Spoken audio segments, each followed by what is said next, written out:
So hello everyone, welcome to which projector. ఇలాంటి video నేను మా ఛానల్లో చేస్తానని నేను ఎప్పుడు అనుకోలేదు. And I never thought about talking about these kind of issues. The amount of hate that this movie gets is what triggered me to make this video. Triggered అనే word ఎందుకు వాడుతున్నాను కూడా చెప్తాను. ఎందుకంటే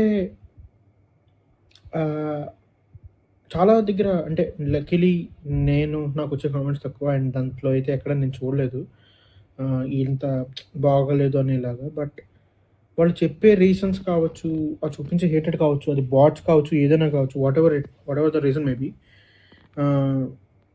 ప్రాపగండా సినిమా అని, అదని ఇదని, అదే ఇదని అంటే ఏవో మాట్లాడుతున్నారు. See without getting into the నేను చాలా వరకు అలానే ట్రై చేశాను. అంటే వెళ్ళకూడదు, డీప్గా వెళ్ళకూడదు, ఎందుకు మాట్లాడడం ఇవన్నీ మనకి ఎందుకు అన్నట్టే ఉన్నాను నేను చాలాసేపు వరకు, ఇప్పటి వరకు.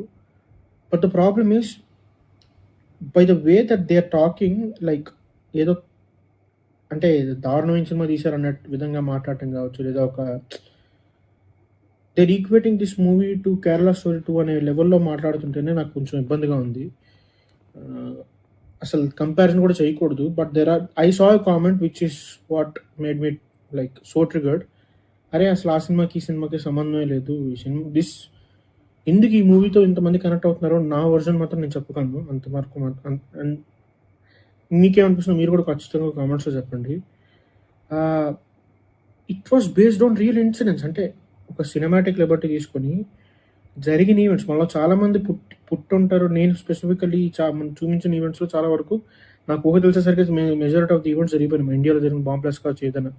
సో ఆ తర్వాత మన రీసర్జెన్స్ ఎలా జరిగింది, రీసర్జెన్స్ ఇన్ ద సెన్స్ అంటే పార్టీ మారడం సినిమాలో చూపించినట్టు కాదు, ఇన్ జనరల్ అసలు ఎందుకు అటాక్స్ ఎలా జరిగినాయి, అటాక్స్ జరిగినప్పుడు వాళ్ళు డీల్ చేసే విధానం ఏంటి, మనం డీల్ చేసే విధానం ఏంటి, వీటన్నిటికీ మించి నేను లాస్ట్ వీడియోలో కూడా జస్ట్ బ్రీఫ్గా టచ్ చేసి వదిలేసిన పాయింట్, ఈ మూవీ ఫెయిల్ అవుతుంది, ఈ మూవీ ఎక్కడ ఫెయిల్ అవుతుందేమో, ఈ మూవీని హేట్ చేస్తే ఇలాంటి మూవీస్ రాకుండా ఉంటాయేమో భయంతోనే చేస్తున్నాను ఈ వీడియో. అంతేగాని నాకు అసలు ఏ ప్రాబ్లం అవన్నీ మనకి ఏమైనా పట్టేవి కాదు. వచ్చామా మనం పని చూసుకున్నా, పోయామా రకం, మనం అవన్నీ పట్టుకున్నాం. కానీ ఈ సినిమాకి వచ్చేసరికి this movie got that pulse. అంటే మీకు ఎలా చెప్పాలి, ఎలా అంటే ఇప్పుడు మీకు బ్రిటిష్ స్పైస్ ఉన్నారనుకోండి, వాళ్ళకంటూ మీకు ఇప్పుడు జేమ్స్ బాండ్ క్యారెక్టర్ కావచ్చు, ఏదైనా ఏంటి హైటెక్ గ్యాడ్జెట్స్ వాడతాడు. It's a supernatural set, I mean ఒక superficial setting. High tech gadget, high and technology వాడతాడు. వాడి కొంచెం అల్టిమేట్లీ బ్రిటిష్ గవర్నమెంట్ ప్రొటెక్ట్ చేయాలి, బ్రిటిష్ సంబంధించిన థింగ్స్ని ప్రొటెక్ట్ చేయాలి. That's what is goal is. And దాన్ని ప్రొటెక్ట్ చేయడం కోసం వాడు ఎంత దూరం వెళ్తాడు. There is a kind of tone that the people of British people can relate to it much more than others. And now after a point of time it became so global, but it is westernized, that's what I'm trying to say. Still it is westernized spy. But మన లాంటి situations, ఇప్పుడు మన India లాంటి ఒక కంట్రీలో మనం face చేసే situations, మనకి చుట్టుపక్కల ఉన్న థ్రెట్స్ కావచ్చు, మన నైబరింగ్ కంట్రీస్ నుంచి మనం పోస్ట్ చేసిన థ్రెట్ కావచ్చు, అదర్ కంట్రీస్, వేరే కంట్రీస్తో మనకున్న ఎలిజన్స్ కావచ్చు, ఇలాంటి ఒక complex, the most complex and the most divorce nation on the planet, అలాంటి ఒక కంట్రీలో ఒక స్పైస్ అంటే ఇప్పటి వరకు మనం చూసిన సినిమాలు చూసుకుంటే ఎంత దారుణంగా ఉన్నాయో మీకు ఇప్పుడు అర్థమవుతుంది. నాకు స్పెసిఫికల్లీ ఈ సినిమా నచ్చడానికి కూడా కారణం అదే. In contrast to what we have seen till now, అసలు గార్బేజ్ అనే చెప్పొచ్చు. అట్టర్ గార్బేజ్ ఉండడంలో నాకు ఏమాత్రం ఇది లేదు. ఒకసారి ఆలోచించండి, పఠాన్ సినిమాకి దీనికి, అసలు పఠాన్ సినిమా 1000 కోట్లు డిజర్వింగే కాదు దీంతో కంపేర్ చేసుకుంటే. It invokes some emotions that lies in us అంతే. అంటే మీకు ఆఫ్కోర్స్ కావచ్చు సినిమాటిక్ లిబర్టీ కోసం, లేదా వాళ్ళ యొక్క ఐడియాలజీ కోసం ఏదైనా కావచ్చు, కొన్ని డైలాగ్స్ ఉంటాయి కాదన్ను. అంటే అది ఆ ఒక్క డైలాగ్ని పట్టుకొని మొత్తం సినిమాని డిస్రిగార్డ్ చేయడం అనేది, లేదా ఒక్క సీన్ పట్టుకొని సినిమాని డిస్రిగార్డ్ చేయడం కంటే దారుణం ఇంకోటి లేదని నేను అనుకుంటాను. That scene does not define cinema, that's just the entire cinema, it's just part of it. And మీరు అదొక్కటి పాస్ట్ చేసి చూడగలిగితే this movie offers a lot more. అసలు ఇన్ జనరల్గా మనకి మూవీస్లో చూపించినట్టు, అంటే ఎస్పెషల్లీ మన ఇండియన్ మూవీస్లో చూపిస్తే స్పై అంటాడు, ఆడు ఏవో చేస్తాడు, అసలు ఆడు చేయాల్సిన పని తప్ప అన్ని పనులు చేస్తాడు. ఇక్కడ అలా కాదు, ముందు బ్లెండ్ అవ్వాలి, వాళ్ళల్లో కలవడానికి వాడు వెళ్ళే రూటు ఇందులో కూడా సరిగ్గా ఎక్స్ప్లోర్ చేయలేదు. బట్ మనకు వచ్చిన దాంట్లో ఇప్పుడు ఎలా అంటే గంజాయి వనంలో తులసి మొక్కలాగా ఉన్నదే వర్స్ట్ కేస్ సినారియో. మనకున్న చాలా తక్కువ లిమిటెడ్ స్పై మూవీస్. దాంట్లో వచ్చేవన్నీ వరస్ట్ క్వాలిటీ మూవీస్. స్టోరీ పరంగా పెద్దగా ఏమాత్రం తీసుకొని జస్ట్ పేట్రోటిజం రుద్దుతారు. ఇది అలా కాదు. ఇది అంటే అలా ఏదో జస్ట్ గ్రాంటెడ్గా తీసుకొని చేసిన మూవీలు అయితే కాదు. They put some efforts, and ఆ ఎఫర్ట్స్ ఎలాంటివి మనల్ని సాటిస్ఫై చేసే విధంగానే ఉన్నాయి. అందరూ దీన్ని ప్రాపగాండా ఫిలిం అంటారు, అదంటారు, ఇదంటారు, ఇంకేదో అంటారు. కానీ ఎవడు ఈ సినిమా చండాలమైన సినిమా, అసలు మేకింగ్లో ఏమాత్రం లేదు, లైటింగ్ అండి మీకు అర్థమవుతుంది అంటే అసలు సినిమా చూడటానికి చీప్గా ఉందనో లేకపోతే అలా ఎవ్వడు చెప్పలేడు. స్టోరీ పరంగా కూడా చెప్తున్నాను. And we need to give credit to Aditya తర్వేర్, బికాస్ 250 crores బడ్జెట్లో 400 కోట్లు 500 కోట్లు ఇంకా మనం మాట్లాడితే నాకు ఇంకా వస్తుంది. రాజాసాబ్ లాంటి సినిమాస్తో కంపేర్ చేసుకుంటే look what kind of output we got under 250 crores. ఆలోచించండి, 2 పార్ట్లు కలిపి అంట. ఎంత డీటెయిల్డ్గా పాకిస్తాన్ వాళ్ళే షాక్ అయ్యే లెవెల్లో ఆ టౌన్ రీక్రియేట్ చేయడం కానీ, ఆ టౌన్లో జరిగిన సిచ్యువేషన్స్ రీక్రియేట్ చేయడం కానీ, ఆ క్యాస్టింగ్ అంత పర్ఫెక్ట్ క్యాస్టింగ్. మీకు వాళ్ళ రియల్ లైఫ్ ఫొటోస్ ఈ మధ్యన రీల్స్లో కొంచెం చూసి ఉంటారు మీరు కూడా. వాళ్ళ రియల్ లైఫ్ ఫొటోస్ రీల్లో అని చెప్పి మన యాక్టర్స్ ఫొటోస్ వేస్తుంటే అసలు ఆ రెజంబ్లెన్స్ అన్క్యానీగా ఉంటుంది. అంటే ఇంత గ్రౌండ్ వర్క్ చేసి ఇంత ఎఫర్ట్ పెట్టి తీసిన మూవీకి మనం రికగ్నైజేషన్ ఇవ్వకపోతే ఇలాంటి మూవీస్ రావేమో అన్న భయంతో చేస్తున్న వీడియో ఇది. ప్రతి ఒక్క ఆర్టిస్ట్కి ఒక ఒపీనియన్ అనేది ఉంటుంది. దాన్ని మనం డినై చేయలేము.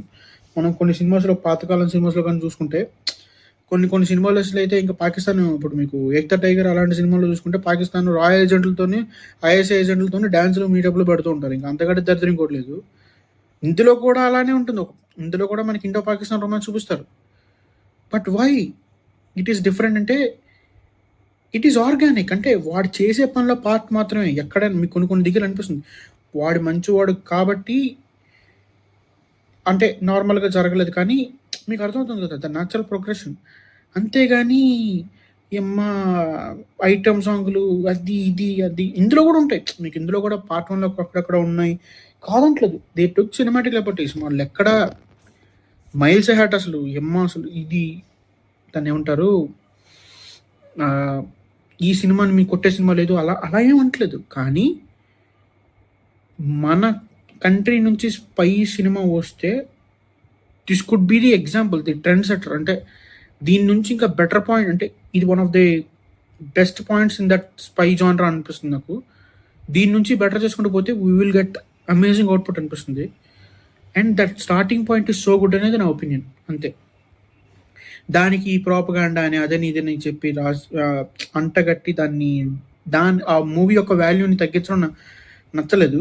అందుకే వీడియో చేస్తాను. It's just I can't understand why all of this is happening.